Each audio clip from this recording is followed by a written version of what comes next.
Welcome to another episode of Outside Shots. I am Saul Bookman, and I am joined by this guy right here in the Bay Area, the one, the only, the legend, your mother's favorite brother, Eddie Johnson.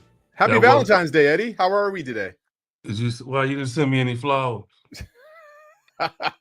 Oh, you're not at your house. That's the only address I got, man.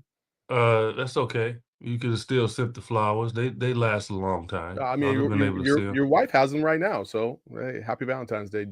No, you talking to my wife on the side? Really? I set myself up for that one. Yeah. I mean, you sent her flowers, so you sent my wife flowers. Really? I said on behalf of EJ, because I know he'll forget. Here are your lovely flowers. Why don't you pay a couple of bills? I mean, don't send flowers. Pay a couple of bills for me. How about that? Yeah. I mean, I get that. Yeah. I mean, if you're gonna be the man of the house, you gotta pay the bills, right? Yeah. Exactly. So, anyway, EJ, a lot to get into. A lot of it is drama, unfortunately.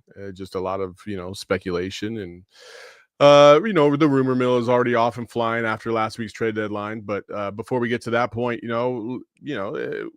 your kind of overall assessment on where the Suns are right now in the season. They are on the outside looking in of the play-in. They're in the 11th. They're 11th in the West, losing record, 26-28. They're just struggling overall. The other teams in front of them seem to be gaining some momentum. Everything seems to be working against the Phoenix Suns right now. Does not look good. No, it does not. And if anybody says it, they're just embellishing. It does not look good. I've been around the game too long. And, it's not, you just can't turn the faucet on and off. You just can't. It's like a gradual progression to getting better, to getting there. We saw that last year a little bit with the team. You see some progression. Right now, we're seeing some regression. And it's not the right time. 29 games left in the season. See, it's the All-Star break, but it's really not the midpoint of the season. Mm-hmm. 29 games left, people. That's nothing. Think about it. We're halfway of February, and so we got March, and then we got a couple of weeks in April. Season's over. It's a race that is very close in the middle of the conference.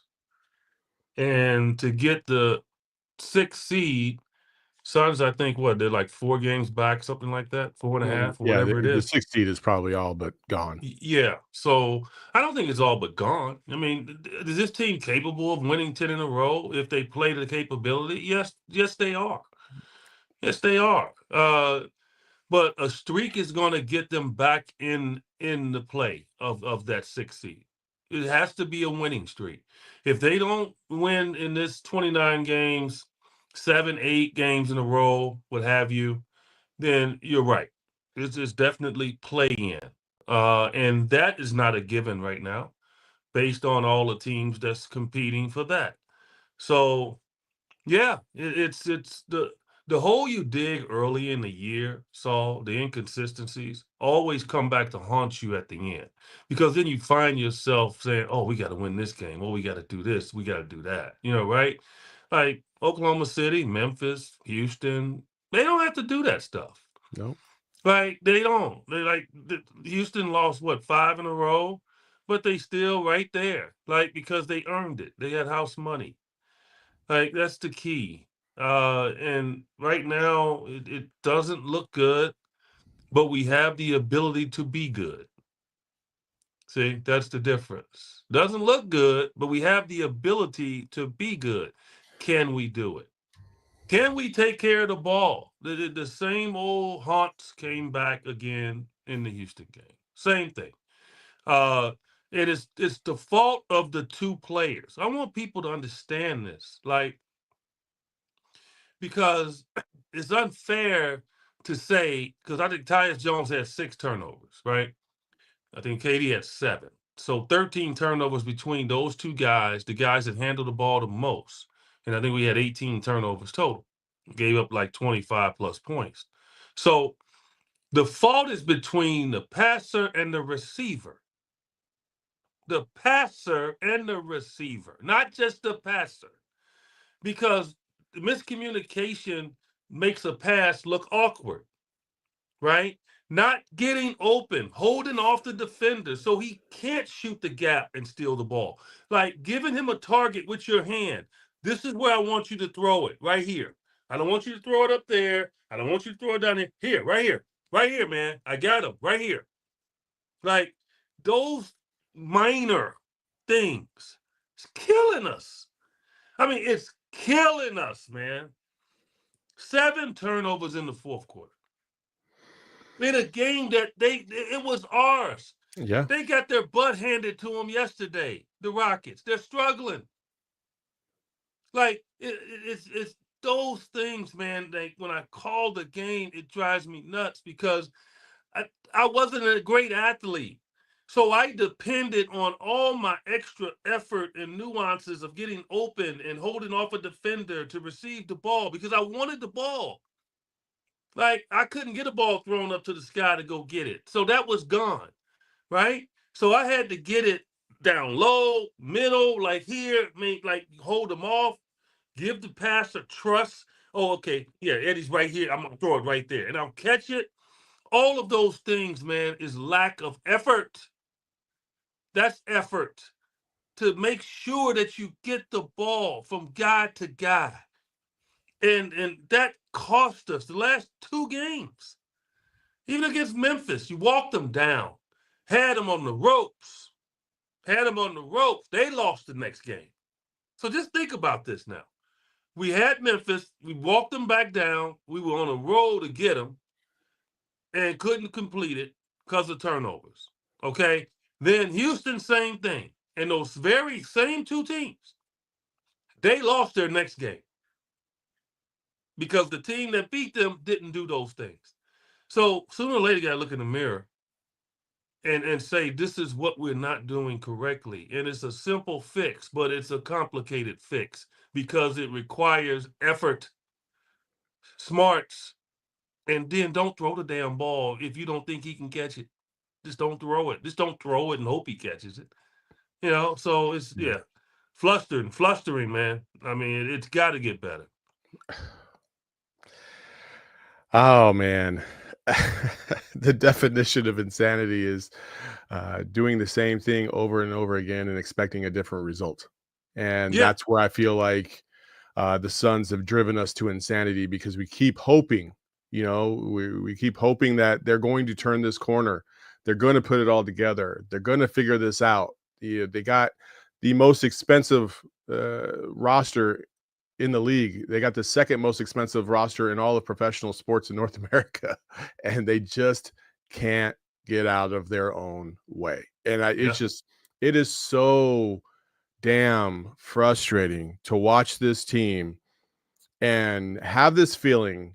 It's really hard to even believe it when you're watching a team that has, Kevin Durant, Devin Booker, and you're sitting there and you're going into the fourth quarter, and somehow, some way, this team finds a different way to lose. They find, or it's the same way, but like they still find that way to lose. And I can't even believe what I'm watching. I'm like, how is a team like this struggling to this degree? Like, I just don't even understand it. I can't even comprehend it. And so it's very off-putting, to say the least.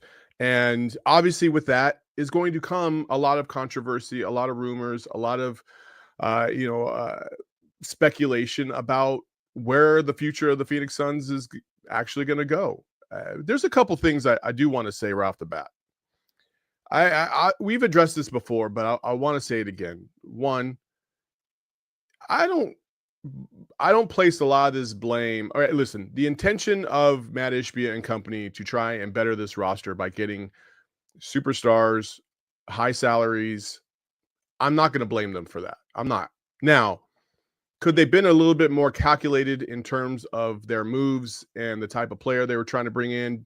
Did they not have really a vision or identity of who they wanted to be in terms of the assets that they accrued over the course of the last 3 years? I would say that. Yeah, I wholeheartedly believe that. I don't think that I think they got pieces that felt good or seemed good, and I think individually you could say that they were good pieces, but as a collective, it just isn't working for a variety of different reasons. And so I think that that's definitely one. And that listen, that's James Jones and the rest of that group that have got to solidify that and rectify that immediately. And it's going to happen probably this summer in some way, shape, or form. Whether it means they trade, X player or whatever, doesn't matter. Second, I'm so over this Bradley Beal stuff. Listen, I do not care. It is not Bradley Beal's fault. And Eddie said it last week. I said it the week before. It is not Bradley Beal's fault that the Suns acquired him. It's not his fault that he waived his no trade clause to come to Phoenix, because Phoenix is a far better city than Washington, D.C. I would have done it. EJ would have done it. Anybody would have done that. Like, it's just, why? So, but it's up to the ownership group who had the ultimate say on whether or not to bring him in. That's point blank what it is. And it's up to Bradley Beal now if he decides he wants to leave if there's a proposed trade. So I'm not faulting him for that. That's his choice. And listen, he was shrewd enough to make that a part of his contract. And the Suns knew that prior to getting to him. So I don't really want to hear anything about Bradley Beal anymore. I really don't.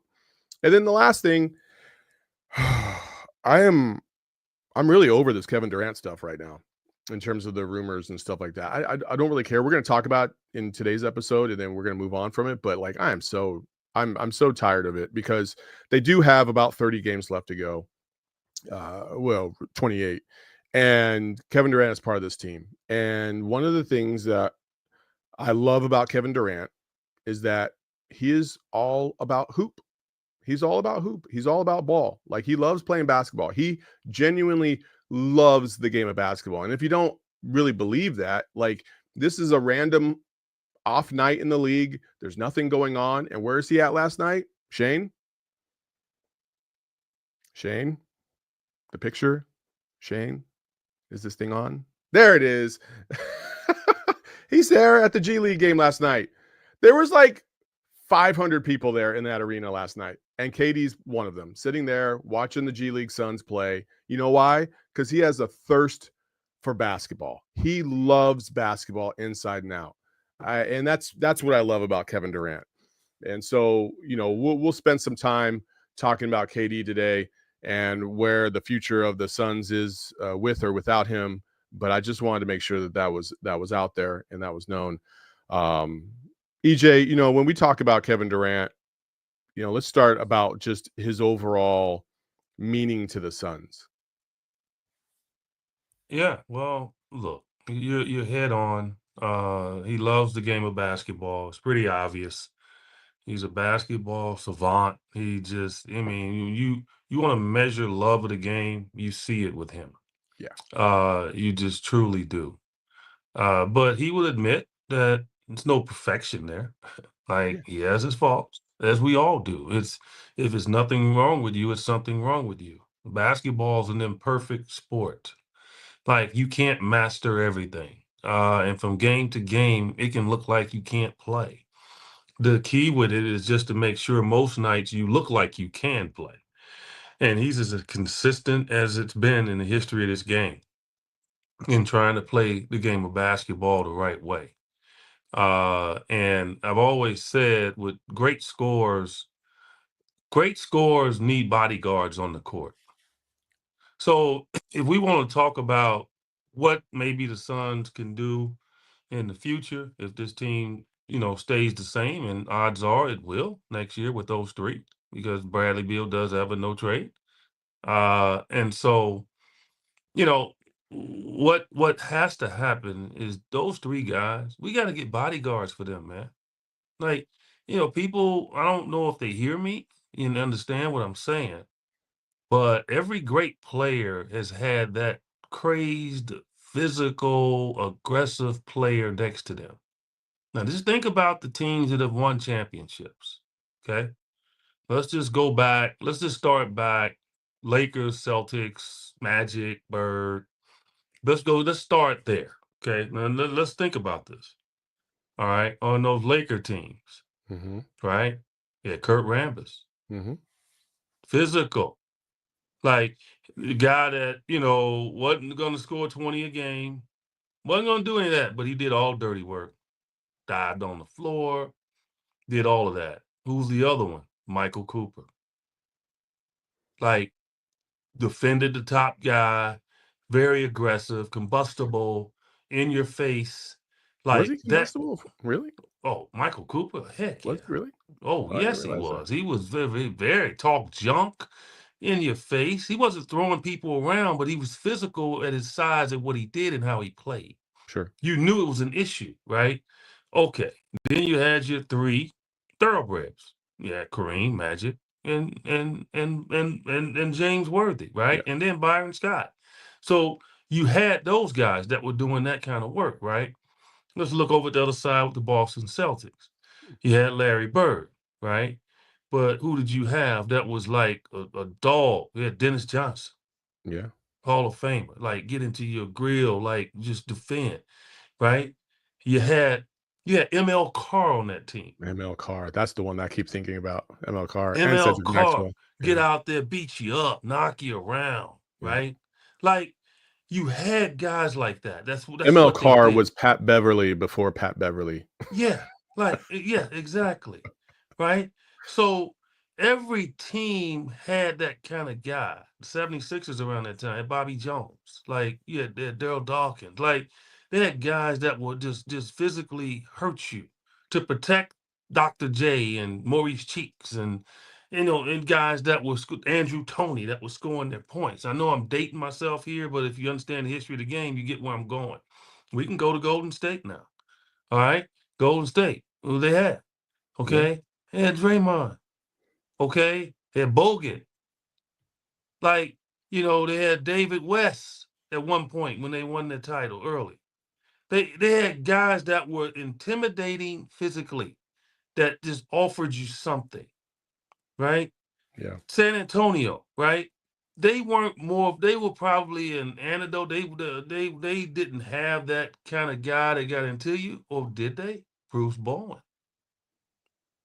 Defends you dirty, like was one of those guys that they used to say was dirty. Like they had Dennis Rodman, just didn't work. But you see the method of how they were trying to do it, right? The Bulls, they just surrounded physical guys around Michael and Scotty to protect them at all times, like with Dennis, with Horace Grant. Like on down the line, man, like you got to have that balance to protect your tremendously gifted players. Dirk couldn't win nothing until he got physical guys around him. Okay. That's Tyson Chandler had him around him, right? Sean Marion defending, like they're doing the dirty work, guarding out of his position. Jason Kidd, one of the most physical guards in history of the game. Like that's how they won it. See, so it's that kind of mentality that we don't have right now, and that's the only thing I think it could shore that up. Now it's too late now, obviously, but my point is somebody now on this team has to become that kind of guy. Is my point, like to protect because stop blaming those three. Stop blaming Bradley Beal, who's having probably his best efficient season in his career. Okay. Seriously, 50%, 40 from three. Hey, what more do you want?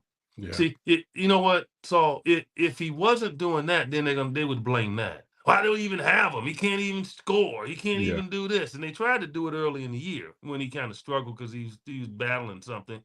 But now they can't point to his production. So now they point to the contract. Yeah, Yeah. it's always going to be something when you have it in your mind that he's not the right one. But from a scoring standpoint, from an efficiency, unselfish, change his role, all of that, why are you on this guy? He's giving you everything. It's just not his fault that contract is his, and how it worked out. But at least he is giving you production on the court. So yeah, so that's my take on it. And somebody on this team has to step up and be that person, right? So it is our centers. They got to be more physical. Uh, Royce O'Neal comes into play, because he's not counted on to score. He's counted on to be a physical guy and do what he has to do. Ryan Dunn. Like, those are the guys that we have that have to step up and do it. Well, And if they don't, then we're going to be up and down, and we're going to go into the last 2 weeks of a season, and we're going to be fighting to stay in a play-in. And that's when it gets difficult, because now the first teams you're playing, Oklahoma City, Denver, Lakers. that's if you get past the play-in the first place. No, that's my point. But you're guaranteed that that's who you're going to play in the first round. Yeah. That's tough. It is tough. It is absolutely tough. And listen, you kind of said what you think is going to happen in next season. I'll give my 2 cents, but I'll do that after this break. Folks, if you do want to go somewhere and watch some good Suns basketball, or Suns basketball in the first place, one of the best places to go is Spinato's Pizza. Spinato's Pizza, they have fantastic food, obviously. That's number one. But the Phoenix Suns want you to go to Spinato's as well, because Spinato's is the official pizza partner of the Phoenix Suns. And you can win pizza for a year by going to spinatospizza.com or going to a watch party to watch Suns games. And when you get there, you get an opportunity to play what we call pizza. Instead of horse, it's pizza. And by doing so, you get a chance to win some Suns tickets and some free pizza. One of the things that you're going to want to do is visit Spinato's in the first place. Stop by for your chance to win free Suns tickets, gift certificates, and more exciting prizes. And if you have a decent jump shot, you got to enter the pizza contest. That's just straight up what it is. So what's better than free tickets and pizza? I mean, nothing. So feel the energy, cheer for your team, and win big. Don't miss the chance to be a part of the action. Mark your calendar, Suns fans. The excitement starts at Spinato's. Get all the info on the watch parties and pizza basketball contest at spinatospizzeria.com. That's Spinato's, the official pizza of the Phoenix Suns. And, listen, EJ's lived in the Valley for forever. I just moved up here. Well, I don't know, now it's like 6 years ago. It's kind of crazy how long I've been here. And one of my favorite opportunities was buying my house. And if you are in the market to buy your house, you should visit the Carol Royce team, because they are in the market to help you. They have all types of hookups. They see things on the market before they even become available. And so if you're in the market for a house, especially right now, as hopefully interest rates will start to drop, and you and your family are looking for a better house, a home, your future forever home, whatever the case may be, Carol Royce has the squad to take care of you.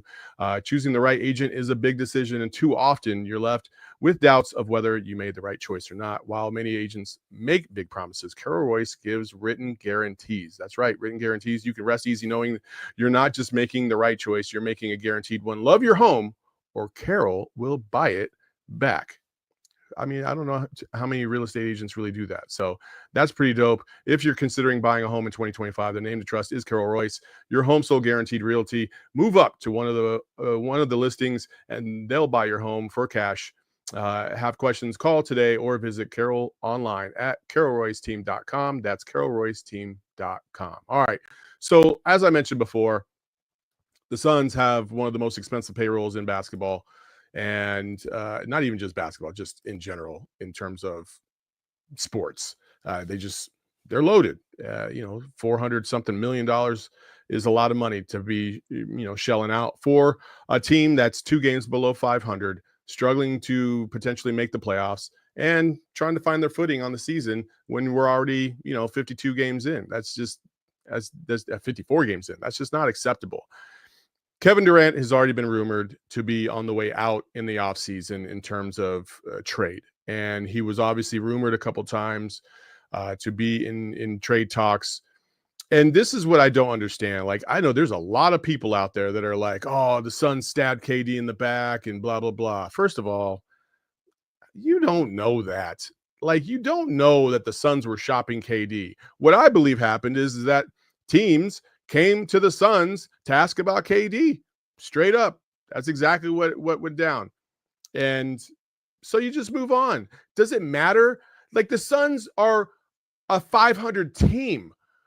Why? Like, if you're an organization and you're trying to figure out what's the best path forward, like, yeah, you got to look at all your options. Now, whether or not they communicated with Kevin Durant in order to make sure that, he felt good and he understood what was going on, I don't know. I don't know if that was the case or not. I don't know if they touched base with them. I do know that, allegedly there was a lot of speculation that they did propose a couple potential landing spots for KD and he rejected them both. So Memphis and Golden State. But again, like, I feel like you got to do your due diligence as an organization when things are, if you're not the number 1 seed in the West, if you're not a top 4 seed in the West, then why wouldn't you look at those opportunities to try and improve your squad if you think you can improve your squad? And I'm not saying that they would have improved their squad by losing Kevin Durant, an all-time great.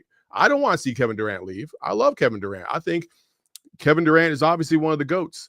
So just to lose him, that wouldn't be ideal. But you are also in a position where you have an extremely high financial responsibility, and you got to figure out a way to get more efficient with your dollar, and you have to be way more efficient on the court. And right now, that's just not happening. And one of the pieces that you have in tow is Kevin Durant. Brian Windhorst, is quoted as saying the other day on ESPN, Kevin Durant is probably going to get traded this summer. He knows it. The Suns know it. The rest of the league knows it. They're going to enjoy him while they have him. And he went on to talk about, just he's making it seem like it's inevitable that Kevin Durant is going to leave. First of all, nothing is inevitable. You just never know what's going to happen from here to that. You don't know if Bradley Beal decides, you know what, I think now's a good time to leave. I want to waive my no trade clause. I want to get out of here. And maybe the Suns can move him for some pieces that can actually bolster this roster. You don't know that. You don't know what's going to happen in the next, 2-3 months before we get to that point. Kevin Durant, you don't just trade guys like Kevin Durant on a whim. Like, you trade him because you know you're going to get valuable assets back in return. And really the Suns can't really afford to strip this down to the studs. They got to retool in a way that still gives them an opportunity to be successful and make the playoffs, after he leaves. So I don't believe it'll be a complete teardown if they end up trading Kevin Durant or Bradley Beal or Devin Booker. Like, I don't believe that. A lot of people are going to be upset. EJ, I know you hear this and you see this. Like, there's so many people that love KD and they will fight for him. And they have been fighting for him. I've been watching it all over Twitter, and people feel like, it's disrespectful to even mention Kevin Durant in trade talks. No, it's business. Luka freaking Doncic just got traded from the Mavs in the middle of his prime out of nowhere. Like, nothing is ever off the table in this league. I think we've seen that too many times to just think that everybody's going to be safe. So I think you have to exhaust all options. Now, whether or not you feel like the personnel is in place to be able to make those decisions is another story. And I think that that's also something that needs to get shored up. But Kevin Durant should be a member of the Phoenix Suns as much as possible, and they should hold on to him as much as possible until they feel like they can't really get to where they need to go, and they need to sacrifice some assets to do so. And if they feel like that they're in that position, then they should explore those opportunities. And as a business, and listen, the NBA is a business and the Phoenix Suns are a business. Like, you have to explore all options to improve your team. It's That's an just honor. what it is. It's an honor to have a team want you. It's an honor. Like, your career in the NBA, the average career is probably about 3.5, 4 years. It's because it's such a high turnover at the bottom of players that get drafted, get opportunities, and they just don't last. They get ate up by the system or the talent of the system. So it's an honor to know that other teams want you. Like that's a trophy case. Because if other teams don't want you, then you become a casualty of the 3.5 to 4 years. So players aren't insulted to the level that people think when their name is bandied about. Like Kevin Durant knows everybody wants him. And he's in a position to say no to certain teams. Like, I don't want to come there, right? Jimmy Butler did that. There's certain guys that can do that. Why? Because they know that they're a commodity. They know that they're no matter what they do, short of committing crimes and just going crazy, that they're always going to have a chance because of their talent. Like, I laugh sometimes when people say, why is that guy still in the league? Because he's talented. Like, guys get in trouble. Why is he still in the league? Because he's talented. Yeah.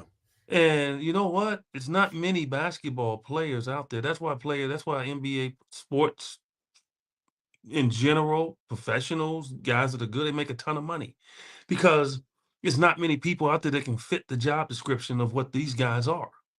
That's why they get paid more. Come on now. I mean, all of a sudden in sports, people want to bring that stuff up. Come on, movies.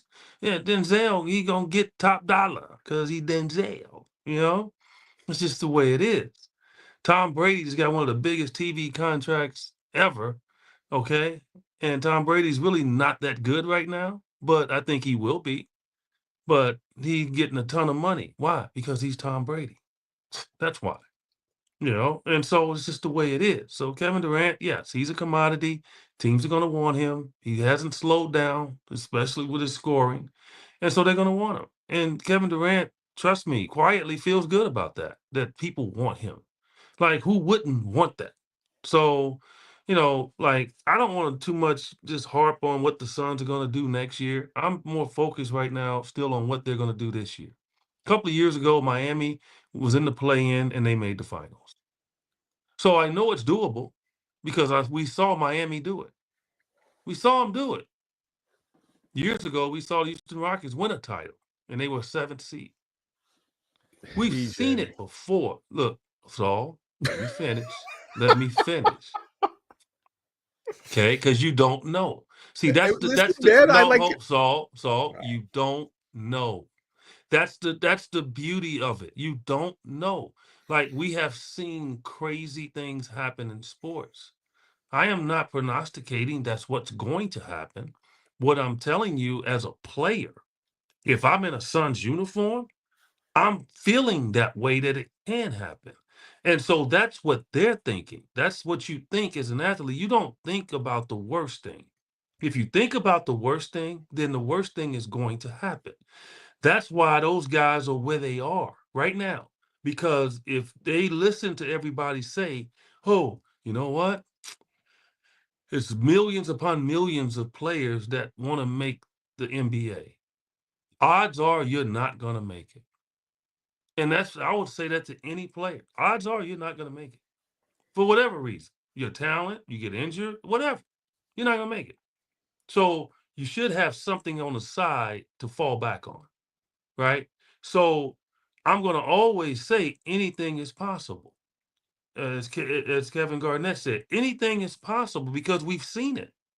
It's not like we haven't seen it. So that's the point. And we keep talking about the talent that's on the team. So it's not like I'm talking about the Wizards. I wouldn't say that about the Wizards. Okay, I wouldn't.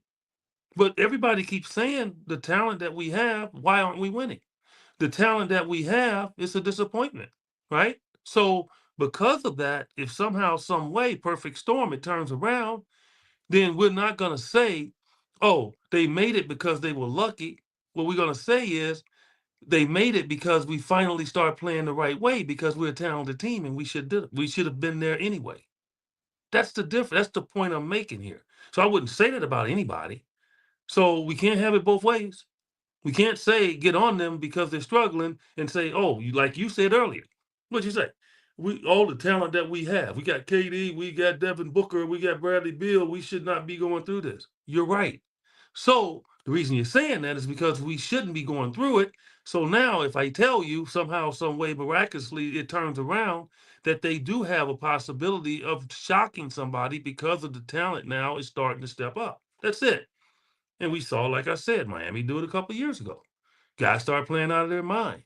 And they lived up to their reputation of where they were, and they got through it. That's all I'm saying to you. So, and let's forget about, what they're going to do next year. I'm so focused right now on how they finish this season and what happened. Can they do something? Can they get in the play-in? Can they win that? Can they shock somebody in the first round? And all of a sudden, the snowball works for them. Say, I don't wish this on anybody, but say a key injury happens to a team they play in the second round. You never know how it can play out, but you have to put yourself into that position and not listen to the chirping out there, from us and from other people when you're an athlete. You cannot do it. You have to stay positive, stay focused, and believe that you can do it. That's Kevin Durant. That's Kevin Durant. I'm serious. That's him. Like, he doesn't carry stuff forward, and that's why he plays the same way every game. Mhm. And that's the unique part of great players. Like, they don't carry stuff. And us fans do, because we can't get out there on the court and help. So we're gonna verbally try to help. And that's where we sit. Well, hey, listen, I hear you, EJ. I do. But if I buy a brand new car and all of a sudden I'm driving it down the street and it starts making noises, well, I know it shouldn't be making this noise, but the fact remains it is making a noise, and I probably need to take it back to the shop. And I feel like that's kind of where the Suns are at right now. They got all the pieces. It should look and feel great, but it isn't, and it doesn't.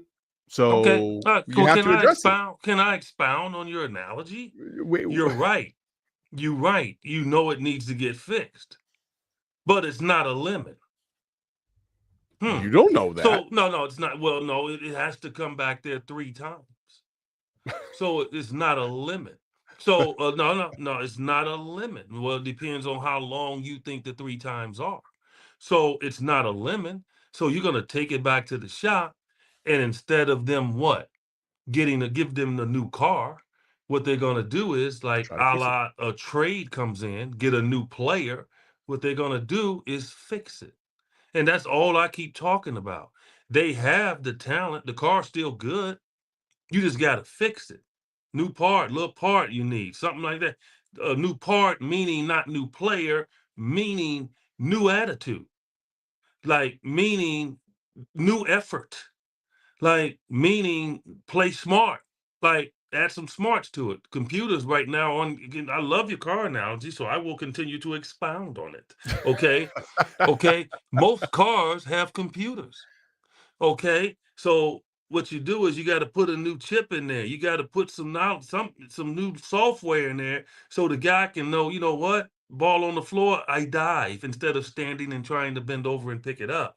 Rebound, instead of me standing there and hoping the ball comes to me, what if I turn and hit the guy that I need to box out and turn now, boom, and I get the ball. These Like, dudes are it's professional no, basketball players. it Why am doesn't. I But having to hold it. teach fundamentals? But you just got a new car. And that car is supposed to ride pristine. Oh That my car is goodness. supposed to just go. I It's mean, it's just supposed to, but it ain't. and it didn't. So, but if you get the little piece in there to remind the car, oh, you need this. We forgot to put that in. Now all of a sudden it does. They got a So little piece. It with was called with Tyus a Jones, and it ain't player, working. you constantly have to remind them. That's why we watch film all the time. That's why we have a coach. Because the coach is there to what? Remind you of what you're not doing. So it's those things that keeps the engine running. You got all kind of coaches. What about the trainer? It's the trainer to make sure they're massaging you, they're getting your body right. So it's all of those things, Saul. Bro, I love you. I do. But oh my, like, I don't even know if I trust the mechanic to in this scenario, right? Like, to fix the problem. That's Like, why you have numerous mechanics. well, we've already That's had why. 3 Well, mechanics in 3 years. I don't know that's if we no, need a I 4th. said numerous around them, past the coach. That's Again, why. And you have again, yourself. You have yourself to remind yourself. You're the main mechanic. It's not the coach. It's you. as a player, yes, but as an observer and somebody that's watching this thing roll, I have my doubts as to whether or not only can my mechanic fix the problem, but is is the general manager going to be in the same Really? line as the mechanic to fix the problem as Okay. well? Well, So okay. The Dallas there's a lot of Mavericks. different things The that are. Dallas Mavericks. Most recently, Hmm. the Dallas Mavericks. Last year. Last year. Okay. Didn't the Suns have a better record than them last year? Yeah. Who went to the finals? Who made a big trade at the I, deadline and got a key piece that helped them but it get there? doesn't. But you say it's a key piece after the fact. You didn't know it was a key piece before the fact Well, of because course, the other yeah. team traded them. PJ Washington was okay in Charlotte, but he wasn't jumping off the charts when he first got traded to Dallas. People went, "Oh, they got PJ Washington. Oh my God." They didn't say that. No, no. Okay, they didn't say Yeah, with Gafford Gafford. too. Yeah. Yeah, Gafford. He reminds me of Wilt Chamberlain. They didn't say that either. They wasn't jumping up and down and saying, "Oh, Dallas. They're the team to beat now in the West." They didn't say that. They didn't. Were they key pieces? Yes, but no one knew. No one knew that all of a sudden that would turn to that, and they can get to the finals. No one knew that at all. So the Suns already did that before the season. Wasn't that the case? They were returning key players. They picked up a couple of players. It's prognosticators around the league that picked the Suns to be one of the teams to come out of the West. So there you go. So Dallas did it during the season, which is much more difficult. The Suns did it before the season. Okay, there you go. So my point is, it doesn't matter how it happened. It matters when it happens. And last year, no one thought Dallas would get there, and they did. So my point is, like, you can fix it within and not have to say, "Oh, we need to get rid of this guy," or "We need to do that." Things can happen if they're willing to change. And it's got to be on the player. I love your car analogy. I'm sorry I picked it apart for you, but added to it. But I mean, that's it. So the Suns aren't a lemon. Okay, they're not a lemon. You don't have to just get a new something. They're not a lemon. They just need to internally, man, fix it. I am telling you, man. And it's not the easiest thing, Saul. It truly isn't.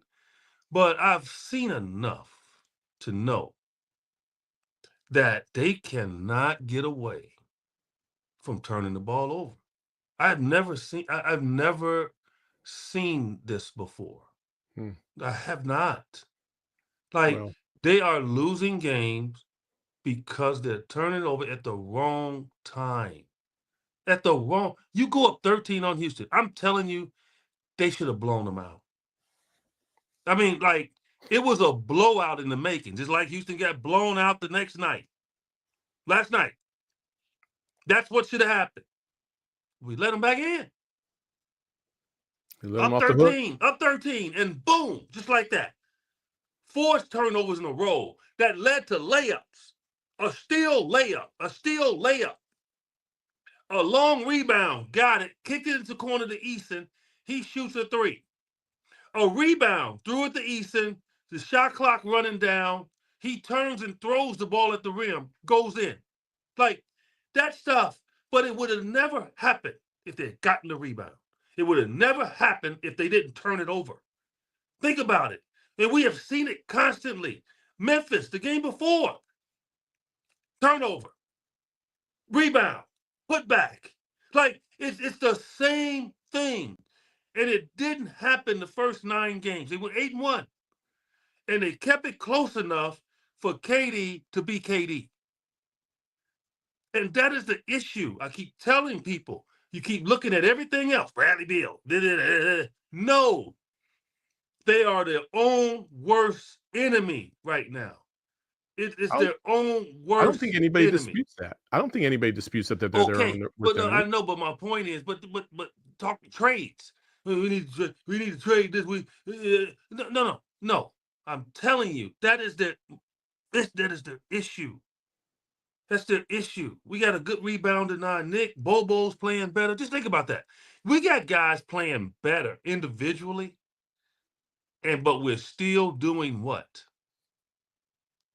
Doing those two negative things. Think about it. Think about it, man. Like, if you can nitpick all this season, right? One stretch, Grayson Allen playing good, but we still turn it over and not rebounding. Like, it doesn't matter. Bradley I Beal playing efficient as he is, got you. I still got you. turn it over and not rebounding. I mean, I Like, got you. Listen, you know, I'm there with you. we I get hear rid of what you're saying. Nurkic. We complain about Nurkic. He can't finish. He can't do this. We go get Nick. He gets 15 rebounds, 20 rebounds. It still wasn't enough because he was the only one rebounding. But we did win some games. We started to win. Think about it. We started to win.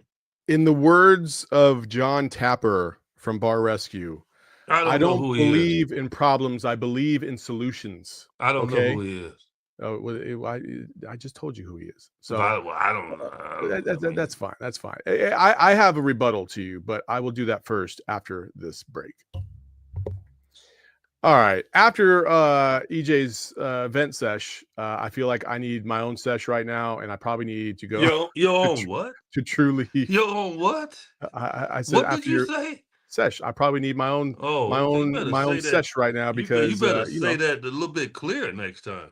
I did. I just did. Colt Cannabis is going to help me have my own little reprieve from what I just had to listen to for the last 5 minutes about the Suns and the possibility. Sound like sesh. It sounds like something else. 3-letter word. My gosh. Colt Cannabis has got you hooked up. True Leave is the place to go to get the latest Colt Cannabis. And listen, if you don't know about Colt Cannabis, you've really got to go check it out. Our friends at Colt Cannabis are now available at your local True Leave with a huge variety of premium flower and a True Leave exclusive magic marker. The Valley has been asking for her, and now she's back. Visit TrueLeave.com to find the local shop near you, or place an order and tell them PHNX sent you, because great flower is very hard to find these days, and the premium stuff is where you want to go to get at True Leave. I've asked a lot of people in the cannabis community what they think about Colt Cannabis, and they've all said that it is a top tier brand, one of the best flowers that you can get out there. So go to TrueLeave.com to find your local shop, or place an order and tell them once again that PHNX sent you. And as always, on your way home, you're going to want to stop and grab some snacks. I promise you that. It's Friday. It's Valentine's Day. Some of y'all ain't got no job and you ain't got to do. So you might as well go to Circle K, get you some snacks, go home, relax, let your mind just kind of like, hang out and take advantage of the Inner Circle app by going down and downloading the Inner Circle app. Get yourself some snacks. You get hooked up on gas as well, and you can save 25 cents a gallon for your first 5 Phillips. So that'll be great. And then 3 cents a gallon after that. So plenty of member exclusive deals and discounts. Again, I was there last night. I got a ton of snacks. I didn't have flour last night. I just went straight to bed after that. But the wife is a little under the weather, so I had to go get her some like Gatorade and stuff like that. But you can join the Inner Circle app and hook yourself up with all these exclusive deals by downloading the Inner Circle app today, the Circle K app today, I should say. Terms and conditions apply at participating locations. Visit CircleK.com for details. All right, EJ, my rebuttal to what you just said. First of all, I need to make sure that you understand that, anything is possible. I get that. Anything is possible. The Suns could turn it around. Sure. Has there been anything in the last would there be anything this year that would tell me that they can in fact turn it around? Not really. They haven't beat, a really quality opponent in quite some time. It's just been okay. It's just been okay. And I just don't think that the DNA of what the Suns have from top to bottom is really conducive to a big run. Now, I hope I'm wrong. Obviously, I hope I'm wrong. I hope that they do get on a run. You can't Well, protect what you just no, said, man. I'd say, of course, No, I I hope don't I'm want to wrong. hear Like, you could I be want the wrong. Phoenix Suns to win a championship, BJ. I've been wanting them to win a championship since I was 8 years old and watched you play, for crying out loud. Saul, I do Of know course, what I you want them to want. turn it around, but they I don't do know appear what to you have want. that in them. I do know what you want, but no, you can't play that game. What's the game? You got to be definitive. Okay, you can't be hemming and hawing on both sides of it, man. You can't. Like I just told you that they have the capability of doing, and you're pushing back on it, which You is say your right to do. capability. But I don't want you to still You did not say rip they me. will or they I won't. don't think you rip me and then jump back on the horse with me. No, I'm not going to allow that to happen. I'm going to call you out on it, okay? Like, I didn't say the Suns were going to turn it around. What I told you was that it is not something that is out of the mindset that they can't. You said, and you're arguing that no way it's going to happen. So stay on that horse, man. It's not going to happen. I don't want you sitting on your horse and you got your leg on my horse, okay, dude? You stay off my horse, okay? Because we'll revisit this back when when the season's over. We'll revisit it, and then you'll have more of a reason to bring it up again. But you can't be hanging on my horse. All right. How about this? The Suns are not going to make a run. They're not going to make a run. There you go. It's over. Turn out the lights. It's over. Like, see, I like that. See, I have more respect for you now. The best they could possibly do is get to that 10th position as a play-in, and I think even that is almost a stretch unless another team above them falls apart. That's it. That's straight up just what it is. Okay, maybe Sacramento might fall apart and fall down, and the Suns can win just enough games to get there. But the Suns' road ahead, I do believe they have either the toughest or the second toughest schedule remaining. No, they have the toughest in the league. schedule. But I don't buy into that tough schedule junk. Because sure, but they haven't beat any of the tough teams. I don't buy into it. You know why? Because when your back's against the wall, you're a different animal. Their back has been up against the wall for the last 2 months. No. Now it's against the wall. It's against the wall. You lost 18. Doesn't matter. You've only won 18 games since your 8-1 start. You were 18-27 in the last. And believe it or not, you hear by teams' comments right now. They feel like they can. I interviewed who did I interview yesterday? Bulls, some Bulls players. I'm telling you, everybody believes still they have a chance because of the play-in, because of getting in it. And so my point is, when they get in it, they believe that that's when they have their chance to do something great. So my point is, they're not giving up with that. So you saying, oh, it's over because they've been trying to do it. No, the urgency starts now. I am telling you, been there too many times. The urgency starts when it's near the end. And that's just the nature of a human. Like, then when it really, okay, oh, this is going to be really bad. Now, all of a sudden, the focus is there. Come on, you see it with young kids all the time, right? They take stuff for granted, right? That's what happens. And so you can't eliminate these guys and think they didn't take some things for granted. And now they look at it like, man, we got to turn this around. And so the point I'm telling you is, a lot of times when teams get to this point, they turn it around against good teams. Because you know why? Because of the fear that they're going to get embarrassed. That's why you see it all the time during the course of a season. Listen to me, Saul. Do they not feel that way now? Saul, I'm trying to help you, my man. Trying to help you. I am telling you. The mindset of a player is weird. It's like now what happens is when you play against a top team, right? You always, and the Suns have not like stunk it up against top teams. They've competed with them. Again, turnovers, not rebounding is what cost them. But they've competed with them because they know if they don't, they're going to get blown out. They went to Oklahoma City last week, beat up, didn't have their team, and played them pretty damn good. Think about it. Truly did. Like, so my point is they're going to be focused. You always focus against the better teams because you know if you're not, they're going to beat you by 50. And so you really let your guard down against teams you think you should beat. And that's what the Suns have done this year. They've lost to a lot of teams that they should have beat. They just lost to 2 teams that are better than them. I know that. But And where they was this played, locked and in they the should fourth have beat quarter of them. those games? And they almost beat them.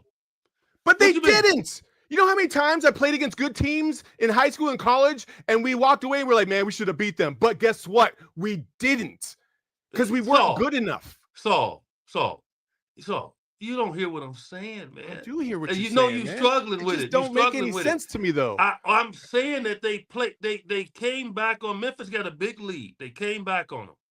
They had a chance to beat them. But the same thing happened. Turnovers. Wasn't missed shots. It wasn't missed shots. Normally you start to miss shots. Normally the team on the other side defends you and like makes you shoot brick. The Suns haven't had that problem all year. They pretty much outshot teams most of the season. No, they're their own worst enemy. I get that. Okay, so which makes it worse. So it goes back to the two things I keep talking about.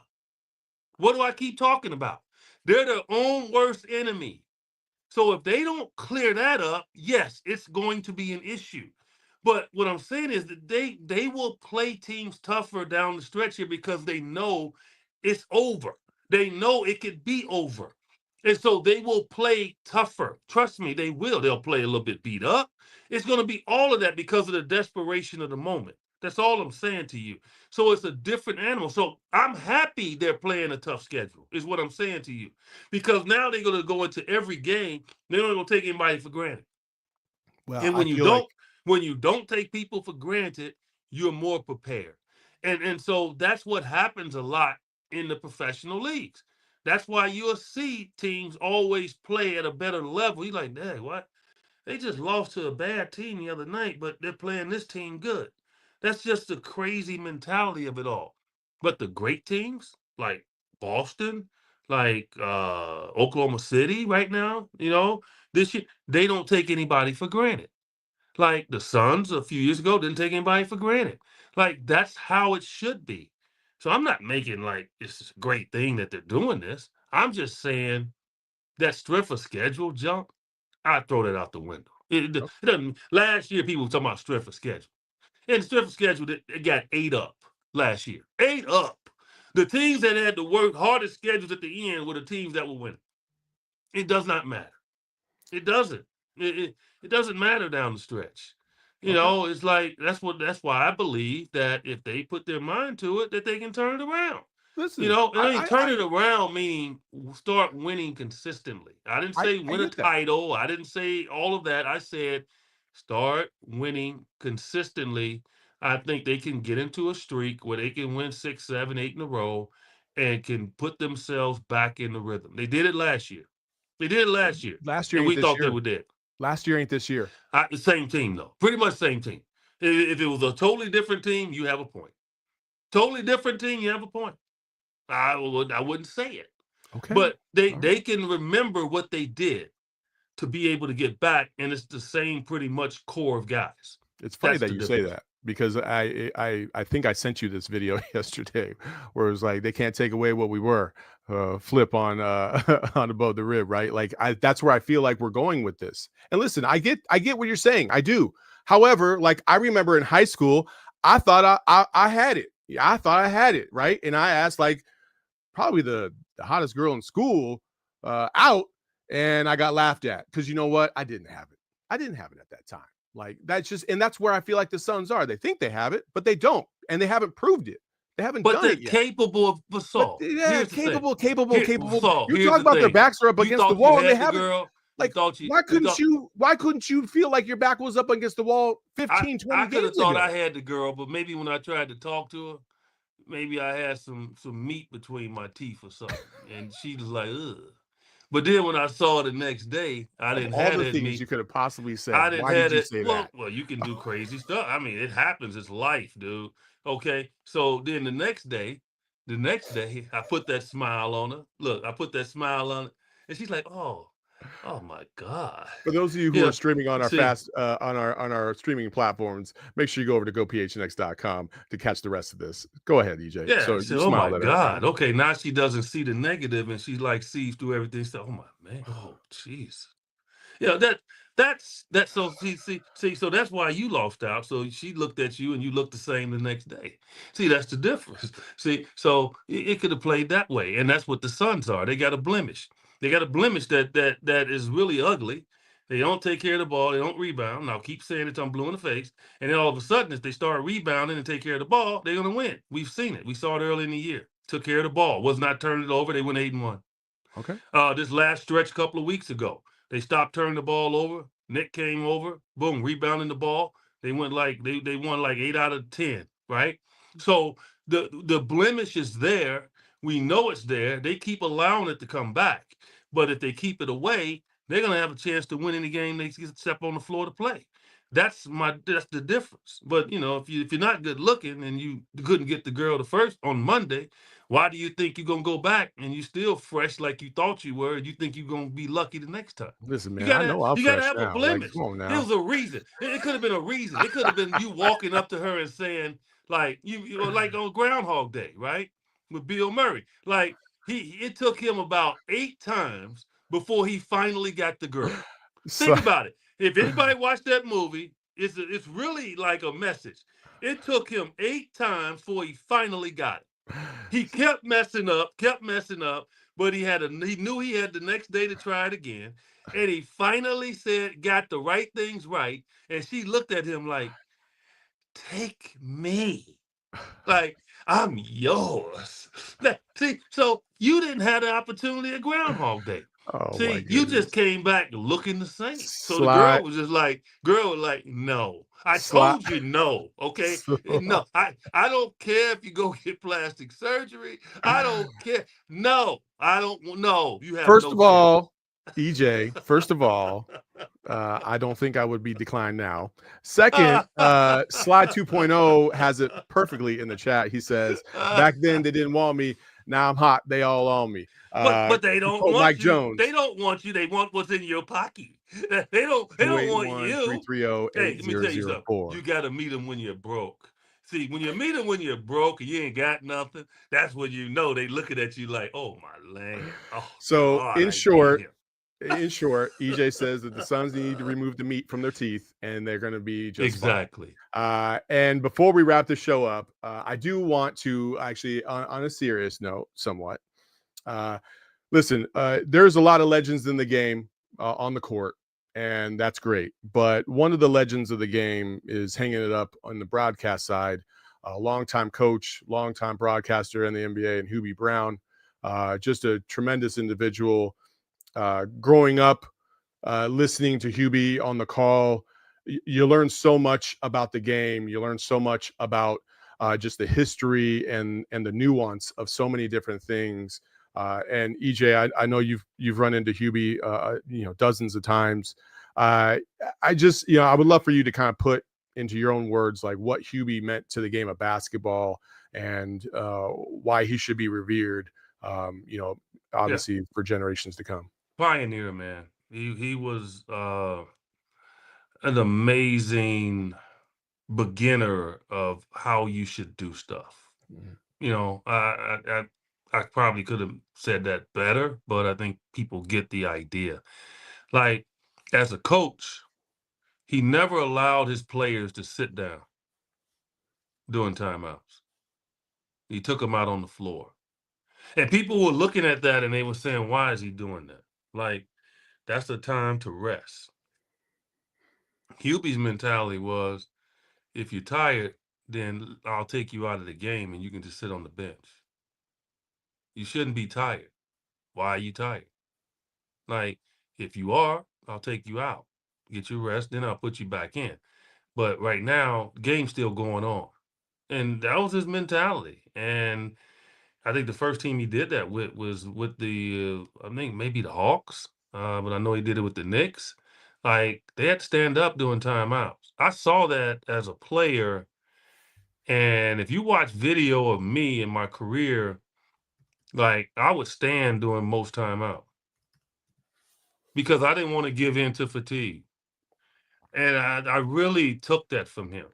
And then years later, when I was near the tail end of my career, I was in Greece and I was in the Final Four. We were at the championships of the Final Four of Europe, and I was in the hotel between games. We had won our semifinal game, so we were in the finals. And I was in the hotel, and my wife and I, we were walking back from eating or something, and I saw Hubie sitting in the hotel. And he wasn't coaching anything like that. He was over there. I guess they brought him over there to guest speak or something. And he was in the hotel. And I saw him. I went over, and he told me to sit down. And I sat down, and he was saying, you're gonna be back in the league. I was like, yeah, I haven't. I said, I love it over here. I said, I'm not 100% sure if I want to come back. But he said, Eddie, no, you need to come back to the NBA. He says, you're an NBA player still. You're gonna help a team. You're not done, And so he and I were going back and forth with that. And at the end of that, I walked away and I was thinking about it. And that's one of the reasons why I did come back to the league. But while he was sitting there, I was really more interested in getting information from him on how to call games because I had made up my mind that that was the road I was going to take when I retired. And I just started asking him questions and about how, why he calls a game like he does. Why does he just educate people? Why does he talk about, what just happened more than just maybe embellish and just talk about, what happened, but not in a micro way. And he started breaking it down for me. And he's like, Eddie, people will gravitate to you more if they feel like you're teaching them and you're not looking down at them. And so if you start like talking about what just happened, talk about off the ball, why play developed, you start referring to young people watching and telling them, just don't do this, don't do that, that will keep their attention. And man, he was 100% right. Because most of the people that come up to me and, Suns fans that watch Suns games, that's one of the first things they tell me is, Eddie, I really love how you explain the game. I really love how, you just make the normal person understand what you're saying and what just happened. And I owe all that to Hubie. I truly do. Matter of fact, I shed a tear, man, when I listened to his last broadcast. Yeah. Uh, and Mike Breen and he were going back and forth, man. I'm telling you, I was dropping tears. I'm not gonna lie, because I know what he's gone through from a physical standpoint. We see Hubie sitting down, but Hubie cannot totally stand straight up anymore. Yeah. He has a very bad back issue. So he walks kind of now in the sitting position. So if you can imagine what I mean, he's like bent over, but he still called games. He lost his 2 kids, he lost his wife, all in the stretch of a couple of weeks. Like all of that stuff, man, and yet he still had the power and the really the confidence to walk in front of people knowing that, they're looking at him and they're feeling sorry for him, and he doesn't want anybody feeling sorry for him, to still show up and call a game. Oh man, he's my hero, man. So Yeah. I hate that he's retiring because now we're not going to see much of him. But I mean, one of the greatest coaches and then the greatest motivators and TV personalities combined that we'll ever see. NBA Coach of the Year in 1977, 78. NBA Coach of the Year again in 2003, 2004, which a lot of people forget that he came back and coached Memphis for about two and a quarter seasons. And he resurrected that team from a 28-win team to a 50-win team. And they made the playoffs, and that was when he was 70 years old, and now he's 91, and obviously at the end of his career. And we just wish him nothing but the best. And one of the legends, won a championship in the NBA with the Kentucky Colonels. Just a legendary guy, and and a coach. And I did have a clip, but I'm not going to run it because we were kind of running out of time. But he again, just a treasure. And I love the history of the game. I love the game itself and everything that goes along with it. And when you see people like Hubie Brown come across, you have an appreciation for the amount of work that goes into a broadcast, the amount of work that it takes to get a team elevated to make the playoffs.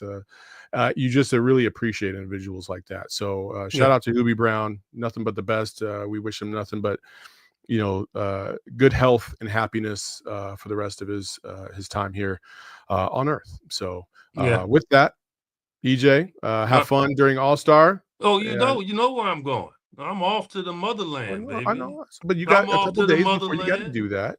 Yeah, a couple days at All-Star, and then you're going off to Africa. Africa. I don't want anybody to know exactly where I'm going to be. It's not like anybody's going to buy a ticket to go meet you in that specific place. But I got fans over in Africa. True.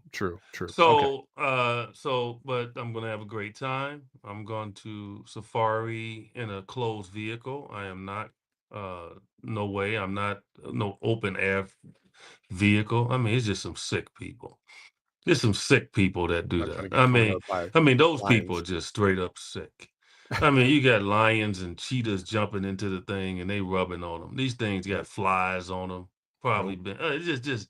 I mean, some humans are just disgusting.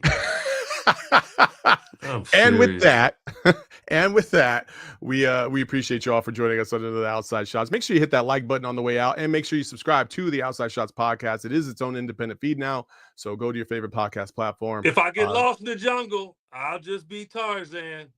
You're going to see the real Tarzan, okay, in the jungle. We will not have a show next week, so you can all say thank you, Saul, for that, because we don't have to see I do a show from Africa. I do a show from Africa with the background of the jungle. They got a gang of monkeys, I heard, that run around robbing people. I'm going to have my monkey boys hanging out with me. I'll have some margaritas sitting there. I'm going to have about 8 monkeys hanging out with me. Let's do a show. Okay. Right? No. Have fun in Africa. Have fun Valentine's Day for everybody else out there. Happy Love y'all. Valentine's we appreciate Day. y'all. Love y'all. Peace.